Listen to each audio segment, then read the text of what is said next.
ఇండియాతో కలిసారు మీరు, మనకేంటి ఇప్పుడు ఏమైనా షూరిటీ ఇస్తున్నారా లేదా, షూరిటీ ఉందా లేదా అని? దేనికి షూరిటీ అంటే వాళ్ళు పంపిస్తాను అన్నారు.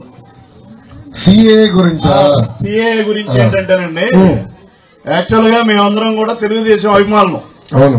అయితే మాకున్న ముస్లిం సోదరుల దగ్గరికి వెళ్ళినా కూడా మనం ఎప్పుడైతే మీరు ఎన్డీఏ గవర్నమెంట్ అనేటప్పటికీ పైనుంచి మోడీ గారు కూడా ఎట్టి పరిస్థితుల్లో ముస్లిం సమాజానికి పంపించాలనే చట్టం అనేది 100% సైన్ చేయాలనే ఆలోచనలో ఉన్నారు అనేది మాకున్న ఇన్ఫర్మేషన్. అయితే మీరు ఇందాక చెప్పారు నాది హామీ అని చెప్పి.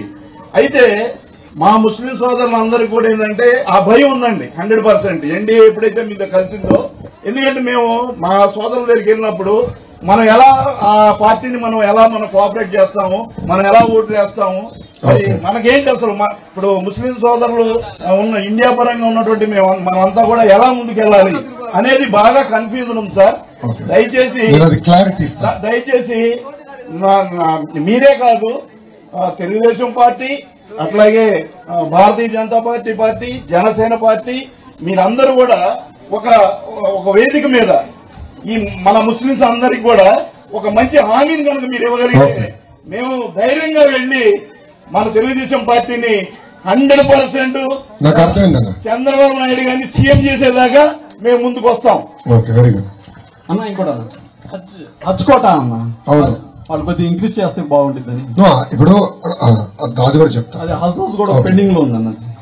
2 నెంబర్ అన్న. ఫస్ట్ మీకు కలిసింది సిఏకి అనుకూలంగా ఓటేసింది ఎవరన్నా?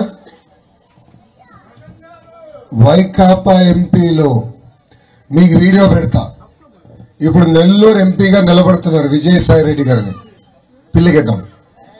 ఆయన జగన్ కేసులో మొత్తం A2.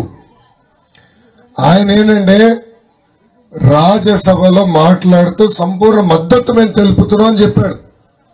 అంటే ఆనాడు తెలీదా వాళ్ళకి? ఆనాడు డౌట్ ఉంటే ఎందుకు ఓటేశారు, ఇప్పుడు ఎందుకు దుష్ప్రచారం చేస్తున్నారు? నేను సభాముఖంగా అడుగుతున్నా, ఎవరు చెప్పారండి మైనార్టీ సోదరులు భారతదేశం వదిలి వెళ్ళిపోవాల్సిన పరిస్థితి వస్తుందని? ఎవరు చెప్పారండి? ఏ పేపర్ చెప్పింది? సాక్షి పేపర్ చదివితే ఆరోగ్యానికి హానికరం అన్నా. సాక్షి పేపర్ చదివితే ఆరోగ్యానికి హానికరం, సాక్షి టీవీ చూస్తే మన గుండెపోటు వస్తుంది. దయచేసి 2 చూడదు. అది ఫేక్ న్యూస్. ఎవరు చెప్పలా? మోడీ గారు చెప్పలా, పవన్ అన్న చెప్పలా, బాబు గారు చెప్పలా. దయచేసి దుష్ప్రచారం నమ్మద్దు. నేను చెప్తున్నా, మీరు అడిగారు, తప్పనిసరిగా పెద్దలు చెప్తాను. సరైన వేదికలో హామీ కూడా ఇప్పించే బాధ్యత నాది. మీరు అది క్లారిటీగా ఉండండి. పెండింగ్ లో ఉన్న హజ్ హౌస్ పూర్తి చేయాలి. హజ్ యాత్రలు కూడా గతంలో ప్లీజ్ రబా, నేను ఒక్క మీటింగ్ నాకు రోజు 3 రబా, గొంతు పోతుంది. మీ అంత స్పీడ్ కాదు ఇంకా.